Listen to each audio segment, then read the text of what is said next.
So, hi everyone. We are here today on a very, very special day. That's the Parvartini Ekadashi. And we are joined with us with a very special guest, the CEO of Nepa Rudraksha, Mr. Sukritya Khatiwada, a third generation Vedic expert and our torchbearer. Hey Purva, really good to be here and really glad to be, sharing a little bit of information that I, know. So very glad to have, very glad that the team is organizing this podcast or a webinar in such a special day, Hari Parvartani Ekadashi today, the day when Vishnu actually takes a turn in his divine sleep, and the day when he he took the avatar of Vamana in order to defeat the arrogance of the mighty Bali. So very glad to be here and really, excited for the questions that you have prepared for me. So, when you say little, that it's a lot for us, and I'm sure that everyone of the attendees also feel the same way. Perfect day to start this. So, Sukritya, let's start with a very simple question: why is this time transformative? Why is this period during the year so interesting? See, in Sanatana Dharma, every single moment, every single time, every single day is special and it holds the power to transform yourself. The reason we're born in this yug, the reason we take a form as a human is for us to further our transformation. So every moment, every day counts. But having said that, there are certain periods in the whole cosmic energy when the entire cosmos is organized in a way where the transformative act, the transformative intentions of our become amplified and become easier for us to progress in the path. This is actually the period of Dakshinayan. After June, all the way to December, the sun moves towards the southern direction when we believe that the gods take rest and the period of Pitrus, the period of karmas start. So this Dakshinayan opens a period for us to be able to not only progress further in our spiritual path, but also turn behind and be grateful for all the spiritual progress that our ancestors have contributed towards, which enables us, you and me, and everyone joining from all around the world to be part of this conversation and be able to even act or do any form of karma. So this period of, the Pitru Paksha followed by Navaratri is definitely one of the most transformative periods. And it was just, we just went through the Ganesh, period of Ganesh Chaturthi when we began this transformative journey. And I'm very excited to talk more about each and every phase in terms of what the Pitru Paksha means and what the Navaratri holds for us. So let's start with Pitru Paksha. Everyone knows and they've heard about Shraddh. But what does Pitru Paksha means? Why does it come now, just after Ganesh Chaturthi? And cosmically, Vedically, what does Shraddh mean for us? The Pitrus, a life of a human being, has three forms of debts. The three forms of debt that we have is the Devta debt, meaning we have to be grateful for the creator. Second is the Rishi debt or the debt of the Guru. We have to be grateful for the knowledge that we have. And the third one is the Pitru debt, which is the debt of our ancestors. So every one of our lives has these three elements, which is the reason for our existence. The Pitru Paksha, like I said, happens during the Bhadra Krishna Paksha. The month of Bhadra Krishna Paksha is when the Pitru Paksha happens. It's a 16-day period where each and every day signifies our ability to contribute or the ability for us to thank our Pitrus. Shraddha is not a day, it's an act. It's one of the ways we can thank Pitru. The most elaborate way we can, help the Pitrus or help our ancestors find further their journey as in the Sushma Sarir or the subtle forms that they exist in is through a Shraddh. But for people who are unable to do Shraddh, there are practices like the Tarpan, which is the offering of water in black sesame seed that can be done. We can even offer prayers, we can offer our intentions, we can even just be grateful and thankful. And these subtle, conscious, intuitive practices help them further their journey as they move through the lokas. That's actually very deep. And our connection with our ancestors, our connection with our bloodline, they are the reason we are here. So in a way, we actually owe them everything. But to the new Absolutely. generation, if we can, explain in a much simpler manner, what is our connection as a person living in a physical body to our ancestors who have moved on in their soul's journey ahead? How do our See, actions impact them? I like to imagine life as a river, or our existence as a river. We are droplets, but the flow is, is definitely contributed through the karmas and the actions and the intentions and the sadhanas of our ancestors, and that has, like I said, a direct impact in our existence. Let's just give a very material example of how this plays in, which we will later connect towards spiritual, because I always like to start with a material example, because a lot of us are very mature in the material sense, and it is easy for us to visualize material things.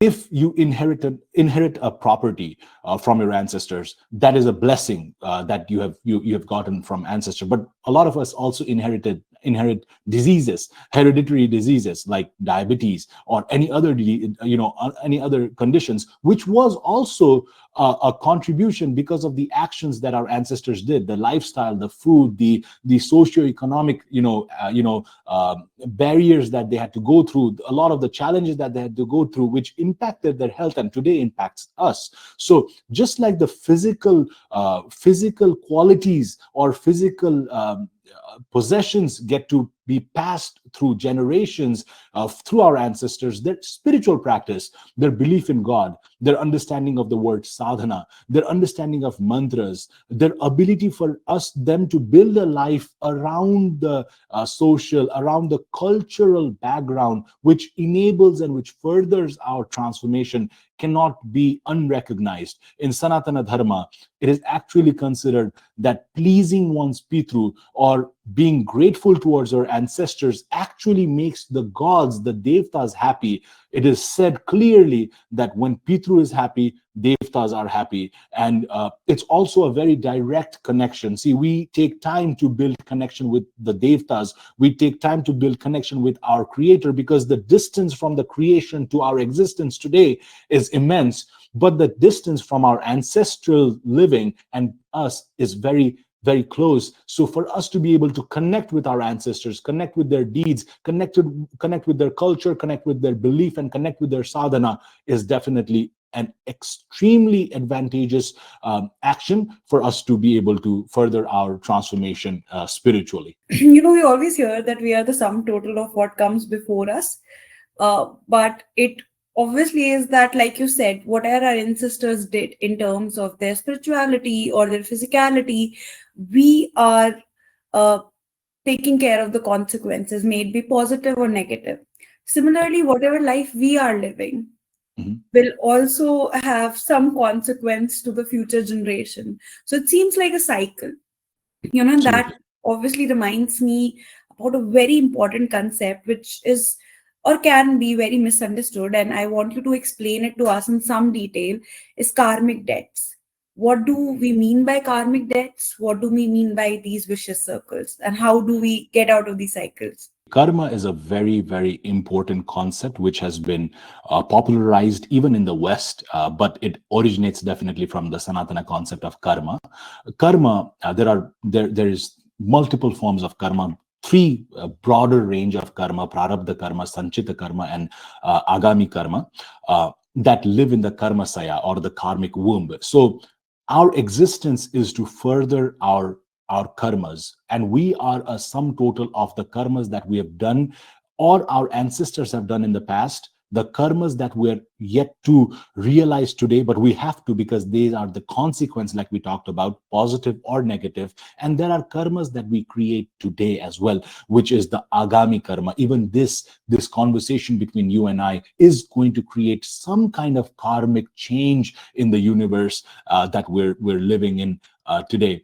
In terms of karmic debt, similar to the karmic blessing, when I look at a birth chart, for example, I see people, if we look at the eighth house of a birth chart, we're able to identify, sometimes that a person has a lot of karmic blessings, right? A position of a very strong planet that is directly overlooking the house of wealth in the number 2 is a representation that the individual has a lot of, karmic surplus or blessing from the ancestors. The entire chart might not be as strong, but the conversation we have is so profound because I can clearly see that they have ancestral blessing. They have done really good deeds in the past. Their ancestors have done a lot of seva in the past, charity, spiritual, sadhana, giving, gifting, these kind of good deeds, deeds that are not for any form of karmic realization, but karma free. That's the main pillar of the karma yoga as well, to do things without an expectation of return, or knowing that you don't have control over the return, but you have the control over your actions. Similar to that, we also sometimes see karmic debt, where an individual might have positions in their birth chart or positions in their life today where, even though their intentions, their actions are pure, they often encounter delays, they often encounter problems, they often encounter challenges that are out of their control. And in Sanatana Dharma, we don't believe anything is random. Everything does connect with what we call as karma, and this is a result of karmic debt. And that's the reason we use practices like mantra, tantra, yantra, in order for us to be able to eradicate karmic debt. Actually, karmic debt or karma cleansing is a concept that is so profoundly talked in all of our Vedas and Puranas, because without the complete without us completely erasing our karmic debt, we're unable to further this journey, because karma is a cycle, like you rightly mentioned. For us to be able to come out of this cycle, we need to use the tools of mantra, tantra, and yantra in order for us to finally get out of this cycle and attain moksha. Now let's try to understand how to multiply our blessings using Shraddha or Pitru Paksha. What are the rituals that we can do? If there are any mantras that we can recite, any specific sadhana that we can do, which can help our ancestors as well as us in coming out of this is a profound concept, and this is very important as well. We must realize that every one of us is in a different ability for us to perform any form of Vedic rituals or sacred rites, right? For some, calling a priest into their house, knowing when the ancestors departed, because these 16 days are the 16 days of the lunar calendar, which match the tithi or the day when the ancestors actually departed, and hence the shraddha is done on that particular tithi where they did. However, that is shraddha. That's the ultimate thing that you can do in the shraddha period. But there's also tarpan, like I mentioned. If you're unable to have a priest, if you're unable to call a priest, then filling a cup with water and black sesame seed, facing towards the southern direction, remembering your ancestor and offering this sacred water with just being grateful of your ancestors, can definitely be a very transformative practice. And even if that is not available to you, or you're unable to do that, then even a single mantra, any mantra, but offering the mantra to the other. See, we do a lot of mantra for our own sake, for our own sadhana, but we do have the power to even do a sankalpa in behalf of others. And this sankalpa can be done in terms of our ancestors. We can actually contribute our sadhana towards our ancestors during this period. So I actually know people who actually start their sadhana, start their spiritual journey during this period, because they first want to thank their ancestors. See, before we start a new venture, we should always be debt-free. That's the reason before we start the journey of creation in Navaratri, the creative force of Shakti that governs the Navaratri and gives the life force, we go first, thank our debts, thank the Pitru debt, thank the ancestors, and then begin our new journey. So in order for you to do that, you can be grateful, you can do shraddha, you can do tarpan, but any practice, any conscious practice can be done. If you don't know when your ancestors departed, you have no clue, then the 16th day of the Sora Shraddha is known as the Mahalaya Amavasya. The Mahalaya Amavasya is an open period for all. The 16th or the final day, the Amavasya day of the Shraddha, the Pitru period, is a day where you can do exactly this, a Shraddha or Tarpan, or just being grateful offering your prayers on the forms of Rudraksha towards your ancestors. All of these are a possibility. The bottom line here is your intention. Just like Bhagavad Gita mentions, the only thing we can control is intention. If your intent is to be grateful and you understand that the life that you live today is not just a life because of your own, a contribution or your own karma, but is a result of the knowledge that you got, the blessing that you got, and the ancestral support that you got, in addition to the intention that you forged, your life becomes more meaningful and your journey of transformation becomes much more easier. So for all the listeners, those who can do this, the best thing to do is actually perform the Shraddh. If Correct. not that, Because Shraddh has Pindadan, which is the form of food that we can offer to ancestors. But apart from that, like you were saying, Tarpan, offerings, blessings, prayers, etc., can definitely be a very, very viable option. I think what we really need to understand during this time is, if we know when our ancestors departed, we are lucky to actually have that information. We definitely must then perform Shraddh, do the Pindan. If we don't have the luxury to do that, then there is, of course, Tarpan for us, water with black sesame seeds. That's still for everyone, and we can give that. If we cannot even do that, because in some situations people might not be able to, then there's always mantra. With the right intention, your blessings will reach your ancestors and you'll be able to help them advance on their journey. It's a very beautiful concept.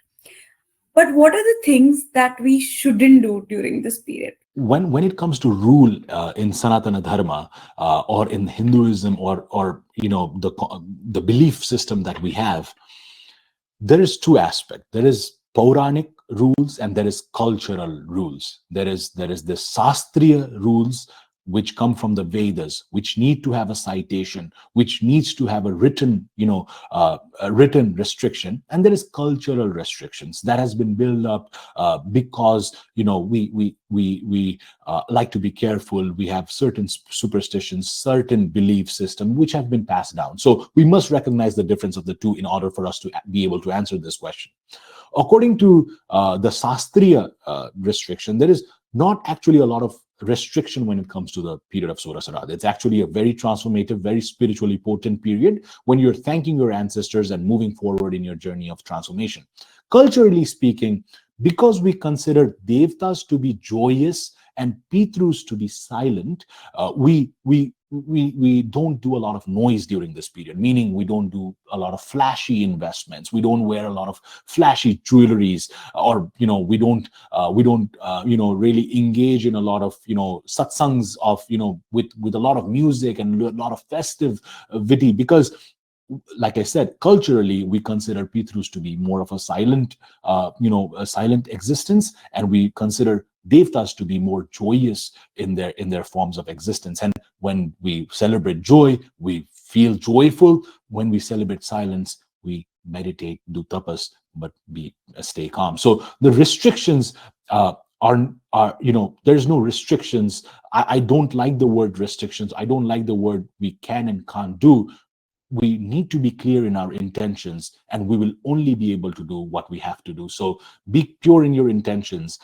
Don't get caught up in the rules, because as soon as your intentions are pure, the rules are automatic. It's not we're not bound by rules. Our intentions is what we should be bound by. I think the silence is also a way to tell you that you're supposed to be introspecting, you're supposed to be understanding yourself, you're supposed to be understanding the change. And maybe this time coming before Navaratri is also an indication that silence can sometimes mean just silence. It doesn't have to be sad. It doesn't have to be a time where you shun yourself from the world. It just can be a stillness in your everyday actions as well. So I think that's what we'll definitely be taking forward. Another thing you said, that our connection with our ancestors, and we can build it through mantra as well. what is something that I can do every day, which obviously is amplified during this Pitru Paksh, but something that I can make a part of my daily sadhana? And can I also continue my daily sadhana during this period, is a question. Beautiful question. A question that would definitely be helpful for a lot of listeners, because while what the concept is that Yama, the god of death, allows the Pitrus to visit their families or their descendants during the Pitru Paksha period. These 16 days, they are allowed to actually visit us in this world.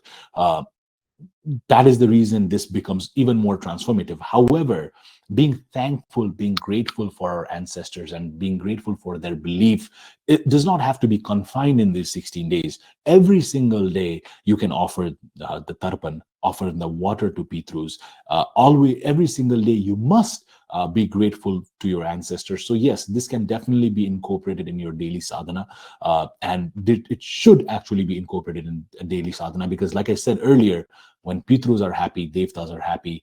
They are very interconnected. Our ancestors, our Devtas, our gurus, they are interconnected in a lot of in a more subtler way than we could have imagined. So definitely incorporating them in sadhana. There is Pitru Gayatri mantra. I don't recite Gayatri mantras out in public, but Pitru Gayatri mantra is a mantra that a lot of people can definitely incorporate in their sadhana. Being conscious, being grateful, and being able to perform this would definitely help. I think it helps you connect with your ancestors. It helps them move forward in their journey. And in my personal experience, it really helps you move forward with your journey.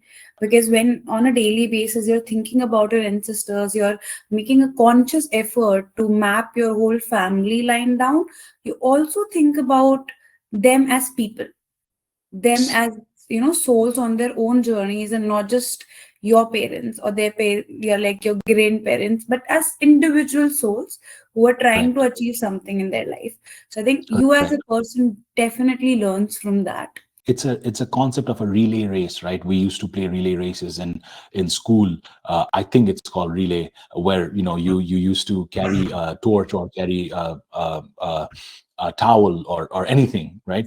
And run towards your friend, and as soon as you run there, you just hand that over, and they run further, and ultimately they win. So not running, we used to get angry, not because the individual is not running, but because they just wasted the effort of the person who ran so hard and gave them that handkerchief or that torch that they need to pass forward. So similar to that, our existence is a gift, it's a blessing, but it's also a responsibility. And this Pitru Paksha reminds us just that we're living. We need to be conscious. We need to do our sadhana. We need to be intentional about our intentions, not just for the self, but also because a lot of effort, a lot of sacrifice, a lot of blessings has gone through periods in order for us to reach this point today. So this period of silent gratitude enables us to understand that this life of ours, which is a gift, which is a blessing, is not just ours to waste, but it's our responsibility for us to further our transformation. I sometimes wonder, we always read how many births it has taken for you to be born to this yoni, like as a human. So I wonder, like, how many births for our ancestors, then for them to give birth to us. So it's a whole summation of countless, centuries. So we definitely must be very conscious of everything that we do. But we don't live in an ideal world. Now, even if I'm very conscious of everything I'm doing, my intention is absolutely right.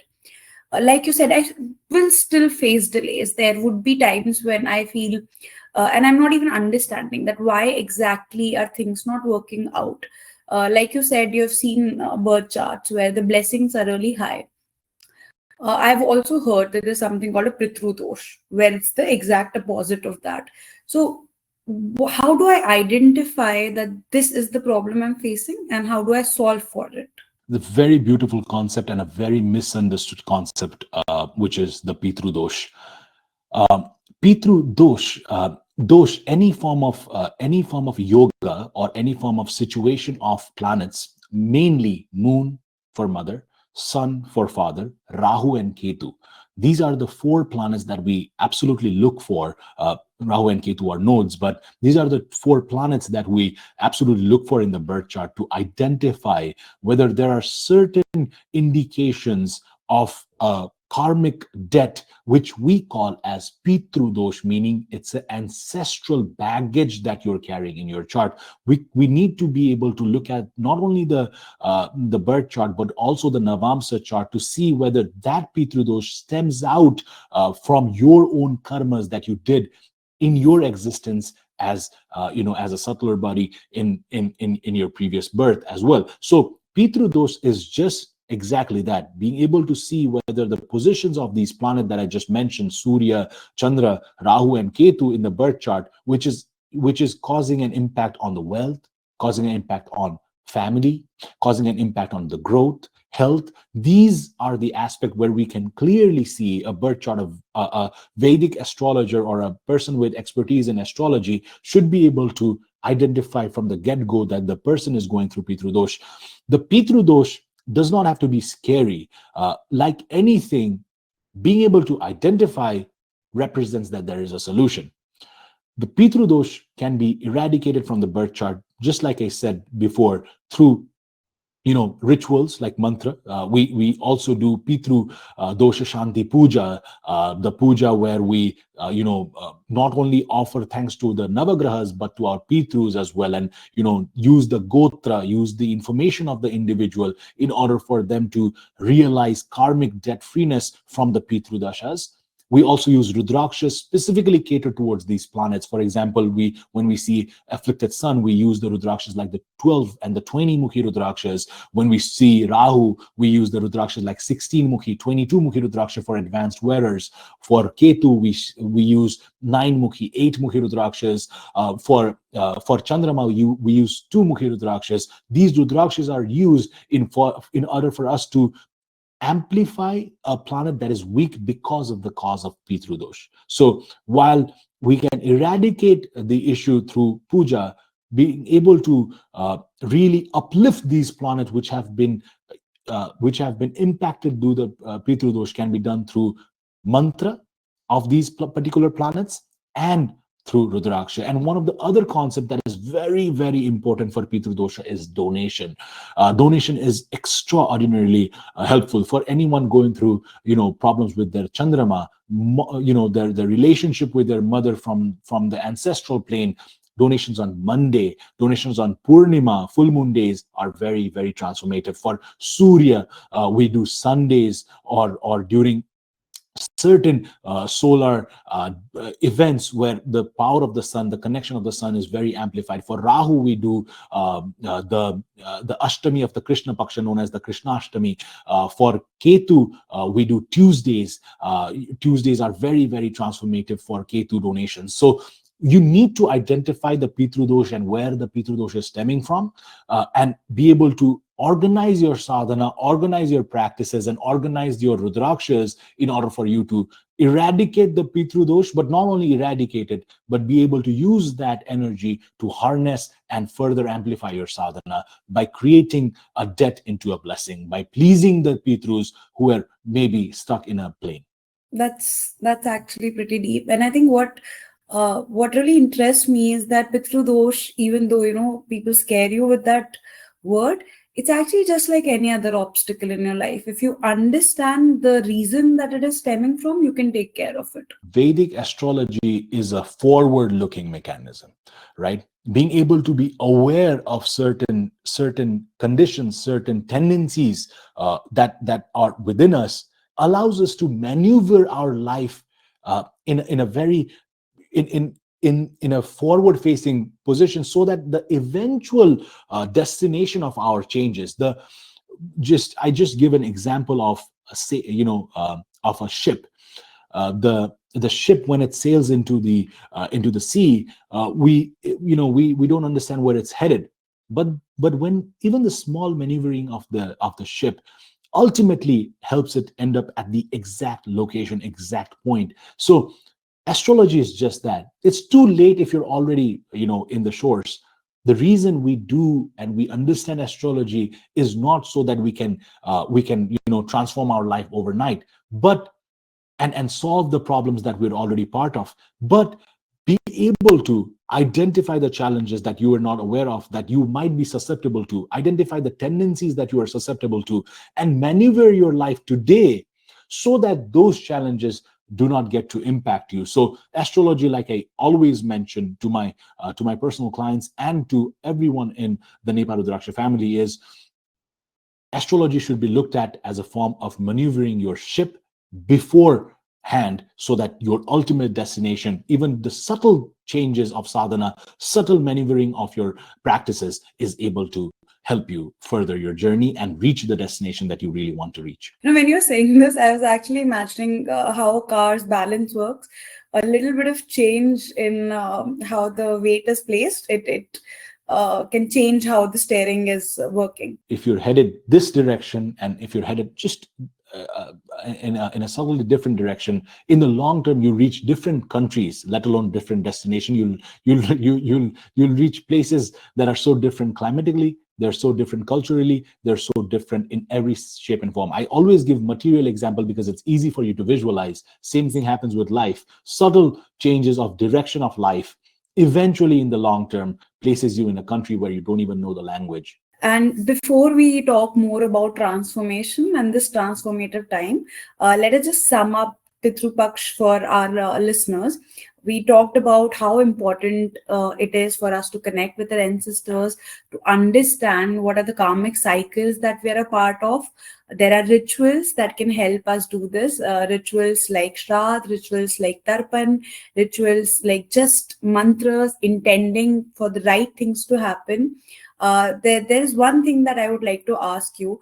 What is the role of Rudraksh in this mantra jap that we do, and when we do sadhana to connect with our ancestors? Is it okay to wear Rudraksh when I'm performing Tarpan? Absolutely, it is definitely okay to continue your sadhana, continue your practice that you have always been continuing. And like I said, you can offer the mantras that you have done in your Rudraksha Japamala or wearing your Rudraksha towards your ancestors. So there is no rules, there is no mention of any restrictions when it comes to Rudraksha during the period of Surasrat. So we'll conclude the Pitru Paksha information here.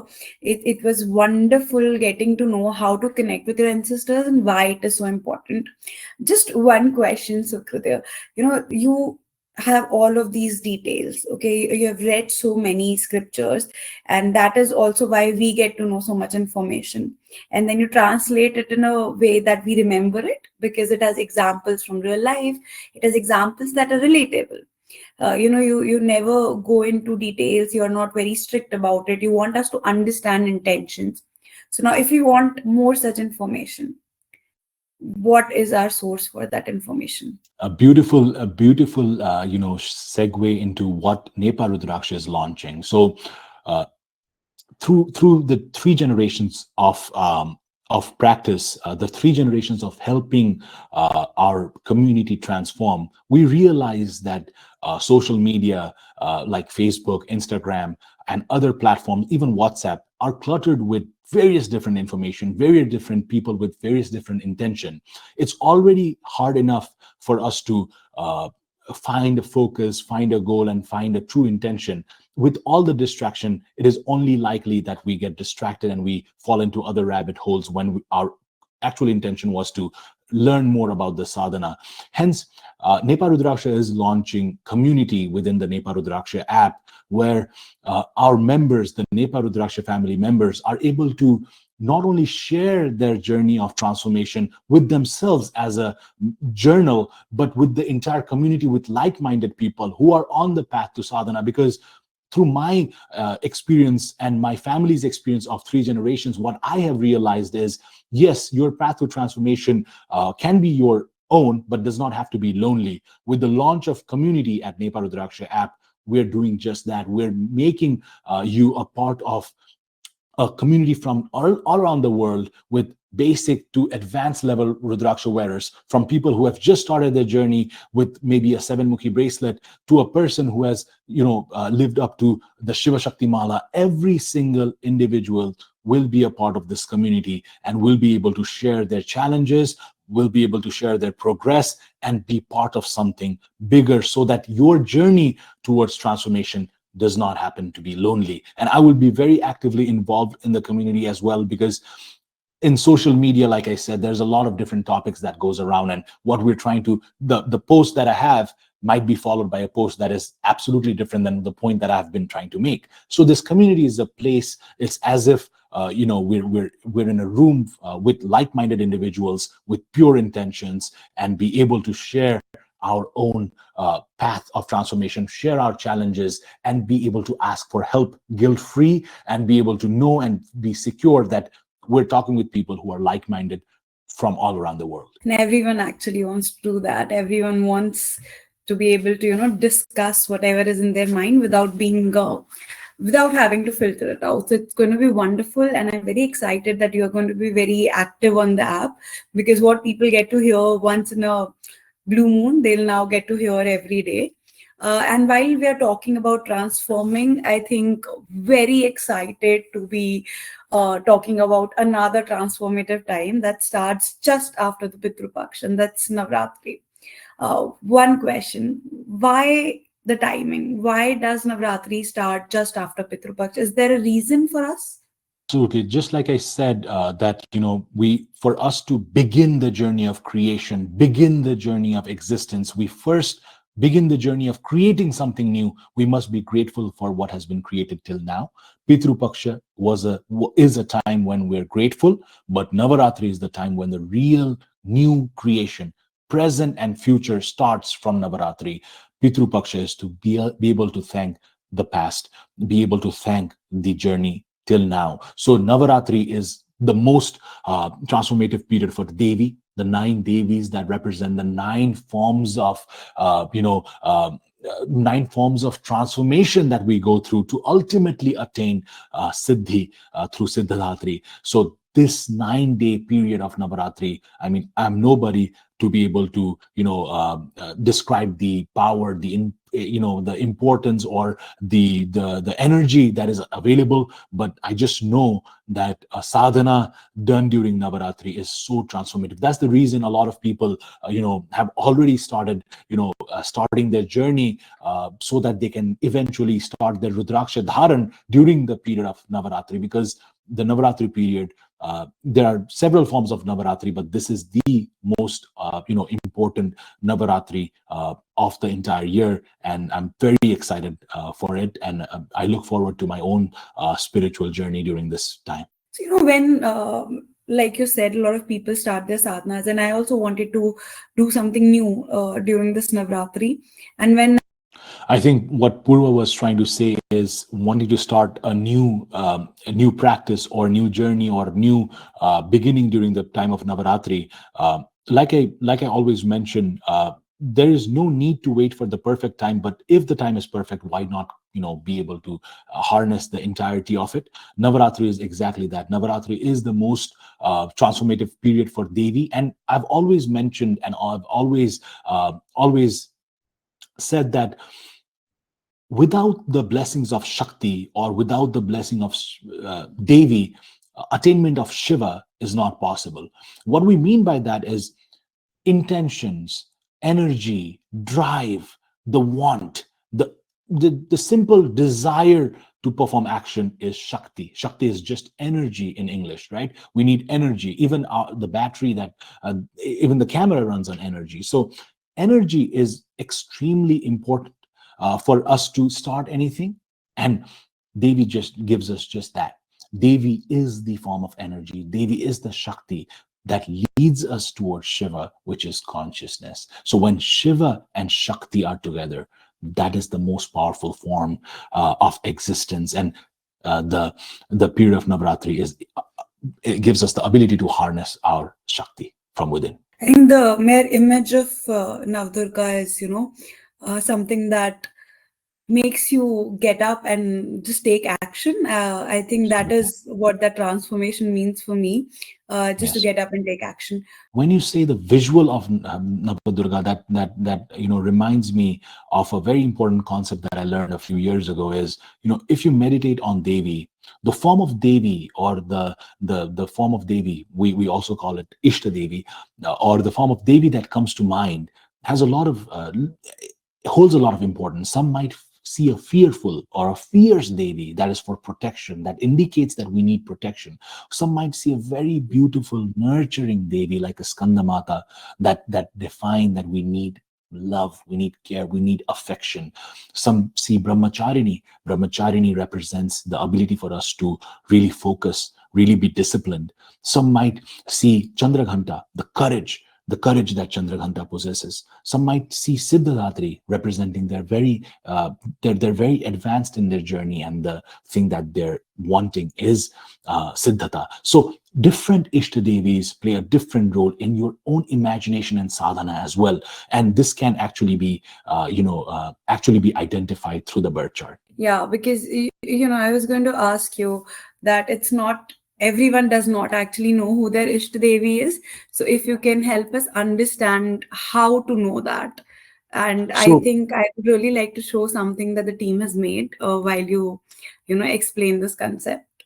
absolutely. So, whenever we talk about Ishta Devta or Ishta Devi, that's a question that I used to get a lot in my one-on-one consultations, because while some already have forged their Ishta Devi or Ishta Devta connection, the connection of a Devta or a deity that is very dear and very personal to you, some of us are just wondering what our Ishta Devi might be, who our Ishta Devta might be, and that can actually be traced down in one way, supported. That quest can actually be supported through analyzing the ninth house of Vedic astrological birth chart. So I've teamed up with my team of advanced developers, Ayush, who has helped me build this software, where we have been able to identify, using your date, place, and time of birth. And time of birth can even be, you can even have a certain period of time of birth that you can enter if you don't know the exact, where you are able to then analyze and identify who your Ishta Devta is, and the practices and the mantras that you must do.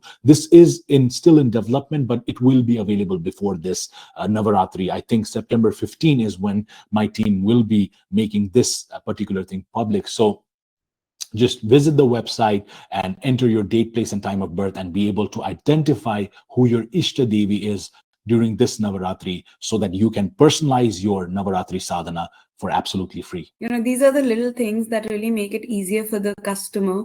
And just like the Ishta Devi, there's few things that I would want to ask then. Like you said, that you can know which mantras or which specific Devi at a specific time that you actually need. Uh, what else can I do? Is there something specific that I should be doing during Navratri? Because we know it's a transformative time, but how do we Absolutely. harness that transformation? Absolutely. See, first being just reading about Navaratri and the nine form of Devi, nine forms of Durga during this period is very transformative, because, like I said, every form of Devi holds a quality that a spiritual uh, seeker or a sadhak needs to be able to amplify and further their journey. So, just understanding the names, going deeper than the name, is itself enough. Then being able to invoke that particular deity through that deity's mantra is even going deeper.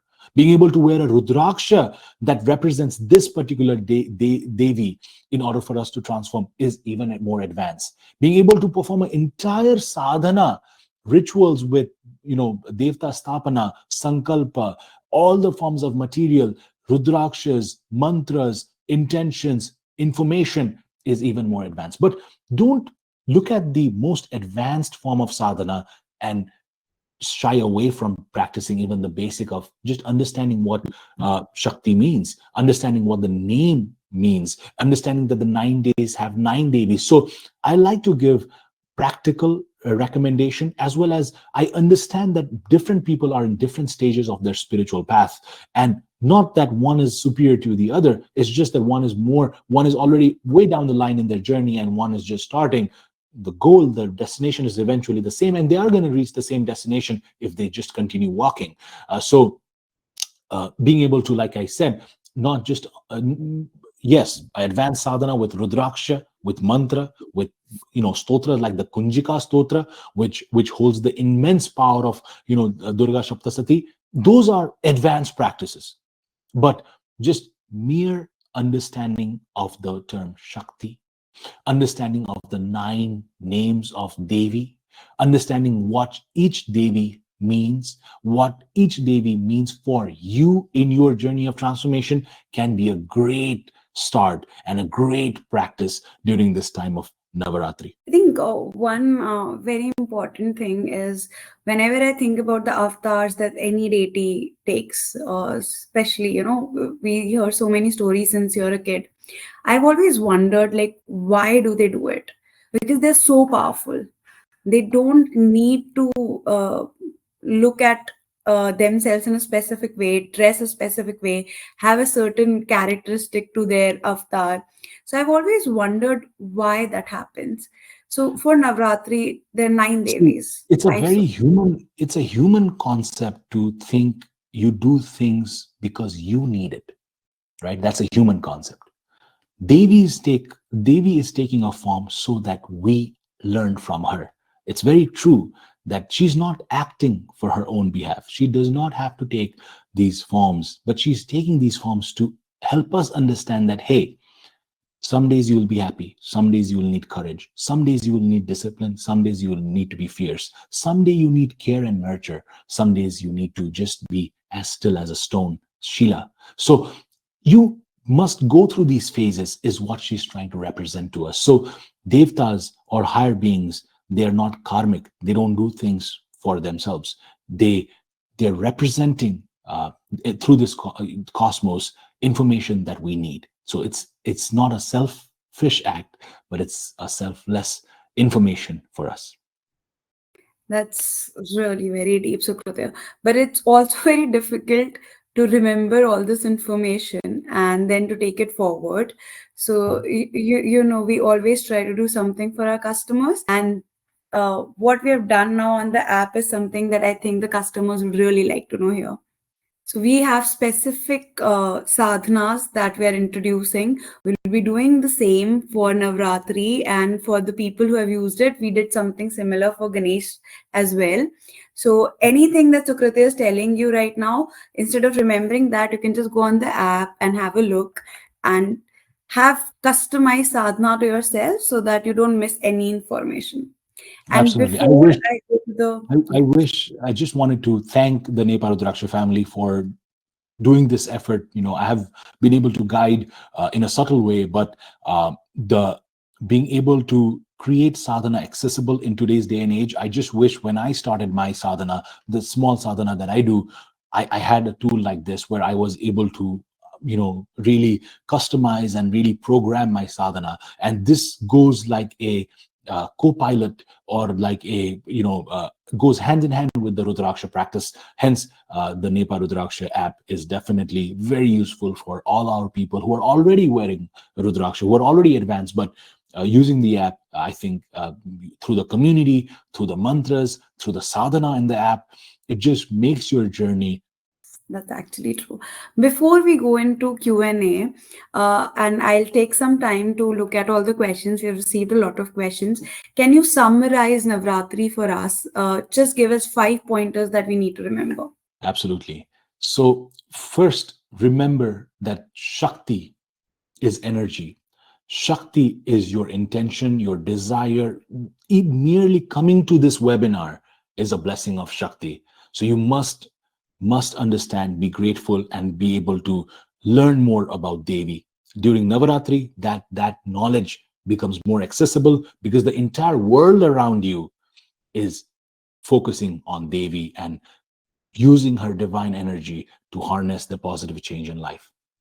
The second concept that I would love to understand, pass down in Devi is, you might be in different phases of spiritual journey of yours. And you might relate to a different Devi. So it's very important for you to identify who your Ishta Devi is, who the Devi that you most need. You might need courage. You might need discipline. You might need nurture. You might need, you might need stillness. You might need various different forms depending on the journey that you're in. So ensure that your practice is tailored. Third, despite the complexity of Sanatana Dharma at the end of the day is all about intention and your inside your intentions. So make sure that if any of this does not make any sense to you, or you're unable to practice any of this, just chant a simple mantra of Om Devi Namaha. There are various different complex mantras and practices that I know, but just be grateful to Devi. That is definitely a great practice. The fourth is, don't feel guilty of having missed a lot of these opportunity of Navaratris in the past. You might be in a different stage today, and this might be the perfect Navaratri for you to start your journey in. And the last one is, with almost every practice, it becomes easier when you know you have tools, when you have a support system, when you have a community. Always reach out to my team members at Nepa Rudraksha, because I have a very strong belief that my team members don't do this just because it's their work to do it. They do it because they genuinely want to support your journey of transformation. For more than 3 generations, we have been doing this. Not there are definitely various reasons Nepa Rudraksha exists, but the most important reason Nepa Rudraksha exists is to make people proud of being a Sanatani. We believe in Sanatana proud, and we want you to be proud of your practices. And if we are able to help you in any way, shape, or form to further this practice, every one of my team members, including myself, are available. So just reach out, but don't be confused and don't feel that you're alone. You have an entire community of like-minded people starting their journey today. It's actually pretty beautiful, Sukritya, and I can vouch that each of the team member actually believes in the mission. They all do believe that Sanatana proud is their way of life. Now we have some questions for you from the users. If anybody has more questions, they can write to us. We'll try to take more if time allows us. Beautiful question that we have, or this is a myth that you can burst for us, is can we have our ancestors' photos in our puja room? So there's varying belief into this. See, it is very common in a lot of household in the northern part of India and in Nepal to have their ancestral photos in their worship room. While the intention of that is not to do a human worship, it's for you to remember and be grateful. There is no barriers for you to have pictures in your puja room. The reason you keep the pictures needs to be clear, is for you to be able to consciously remember. See, pictures, photos, idols are just aids. They're visual aids to your meditation, because as you do sadhana, as you advance, you don't look at the pictures of deities or ancestors. You close your eyes and visualize. So if it's okay for you to visualize them together, then it's definitely okay to hang pictures using the advanced technology of printing that is available to us today. But the more important reason we have pictures and idols is so that when we close our eyes, we're able to visualize it. And if a picture helps you visualize your ancestors better, then definitely a picture can help. So now let's mix 2-3 questions so that we can answer more people. This is about if I'm doing something for Navaratri and if I'm not able to understand how to start, is there something that Nepa does that will help me? Absolutely. So this webinar is absolutely that, for you to be able to now understand that, to start Navaratri Sadhana. But what we will also be doing is we'll also be emailing you blog post where a basic sadhana of Navaratri is included, which will have access to the app as well, where you can start your sadhana for Navaratri. So yes, Nepa Rudraksha is always committed to bridging the gap of misinformation, lack of information, with information and real Vedic information. Real is my mission, and absolutely real information will be provided to you. Another question, and this will be the last question that we take for the evening, is what are the parts or what is the mantras that I can specifically say during Navratri? And what if I make a mistake? If I'm saying in Sanskrit and I make a mistake, what happens? So there are various different forms of mantras. There are bija mantra and there are nama mantras. Bija mantras use very complex bij meaning sounds, which invoke a certain form of energy. You want to be a little bit careful with bij mantra. That's the reason Rudrakshas are used for bij mantra, so that even if your pronunciation is wrong, you're using the bij to ensure that you're invoking the right energy within you. So I would practice and start with Nama mantra, the basic mantra like Om Devi Namaha, or Om Durga Devi Namaha, Om Shailyaputre Namaha, Om Brahmacharinye Namaha. Nama mantras. When you go deeper is when you start doing mantras with bija, like the Om Aim Hrim. These mantras are bij mantras, which would require advanced tool like Rudraksha in order for you to ensure that you're harnessing the real mantras.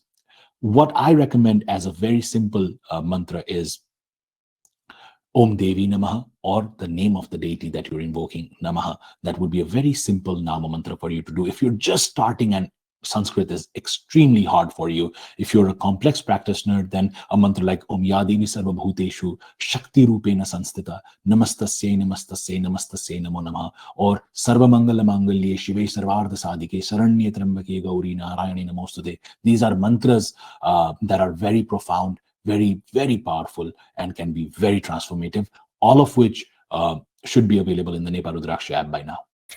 Sorry, but we have another question that I feel will really help people understand, is that can we do the Pitru Puja like Shraddh and even the Amavasya Puja inside of our puja room?